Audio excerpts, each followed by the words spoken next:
আজ আমার রেসিপি সর্ষে চিতল। সর্ষে চিতলও কিন্তু অসাধারণ একটি রেসিপি, যা গরম ভাত দিয়ে খুব ভালো লাগবে। তো চলুন দেখে নিই রেসিপিটি আমি কিভাবে বাড়িতে বানিয়ে থাকি। এর জন্য আমি চিতল মাছ নিয়ে নিয়েছি, চিতল মাছের পেটি নিয়ে নিয়েছি। এর জন্য ম্যারিনেশনের জন্য দিয়ে দিচ্ছি লবণ আর হলুদ।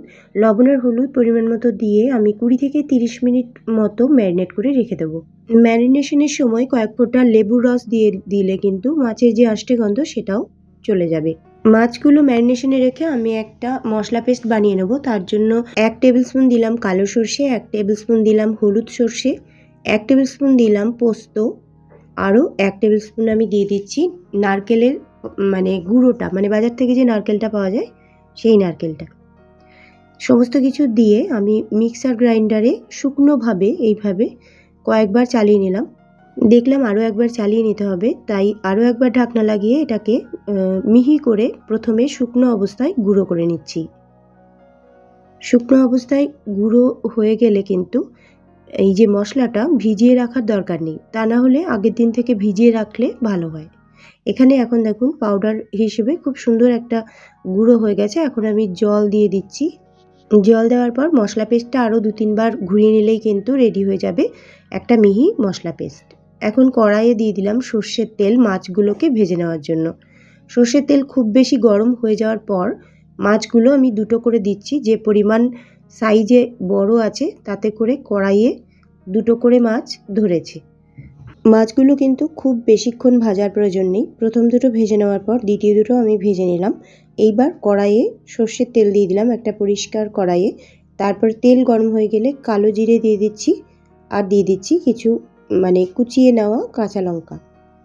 কালো জিরে কাঁচা লঙ্কাটা ভালো করে ভাজা ভাজা হয়ে গেলে আমি দিয়ে দেবো 2 টেবিল স্পুন মতো কুচিয়ে নেওয়া পেঁয়াজ। পেঁয়াজটাকে বেশ একটু মোটামুটি ভেজে নিয়ে আমি যে মশলা পেস্টটা বানালাম সেটা দিয়ে দিলাম। এখন দিয়ে দেবো স্বাদ মতো নুন, দিয়ে দেবো কালারের জন্য হলুদ আর কাশ্মীরি রেড চিলি পাউডার।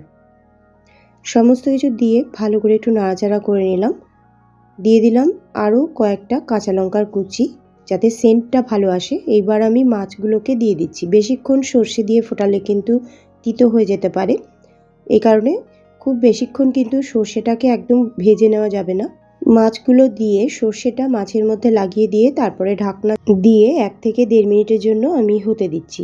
1 থেকে 1.5 মিনিট পর ঢাকনাটা খুলে নেব এবং মাছগুলোকে একটু উল্টে দিয়ে আবার 1 মিনিটের জন্য এটা কুক করে নেব। বেশিক্ষণ সর্ষে কুক করলে কিন্তু তিতো হয়ে যাওয়ার ভয় থাকে, সেই জন্য খুব বেশিক্ষণ কিন্তু সর্ষে দেওয়ার পর কুক করা যাবে না। এখন কিন্তু তেল বেরিয়ে চলে এসেছে। আমি একটা পাত্রের মধ্যে সার্ভিং প্লেটের মধ্যে মাছটাকে প্রথমে ঢেলে নেব। তারপর এই সর্ষে মাছটা দিয়েই একটা লাঞ্চ থালি সাজিয়ে নেব। কি কি দিয়ে আমি লাঞ্চ থালিটা সাজালাম সেটাও দেখাবো। তো এইখানে আমি মাছগুলোকে নিয়ে নিলাম, তারপরে চারিপাশে সর্ষেটা দিয়ে প্লেটটাকে গার্নিশিং করে নিচ্ছি।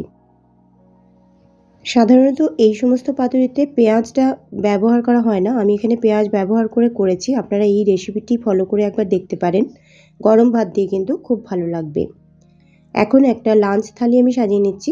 প্রথমেই দিয়ে দিচ্ছি গরম ভাত, তারপরে দিয়ে দিচ্ছি আলু ভাজা, ঢেঁড়স ভাজা, আর সবশেষে যে রেসিপিটি চিতল মাছের সর্ষে দিয়ে ঝাল, সঙ্গে বাড়িতে বানানো আচার আর মিষ্টি দই।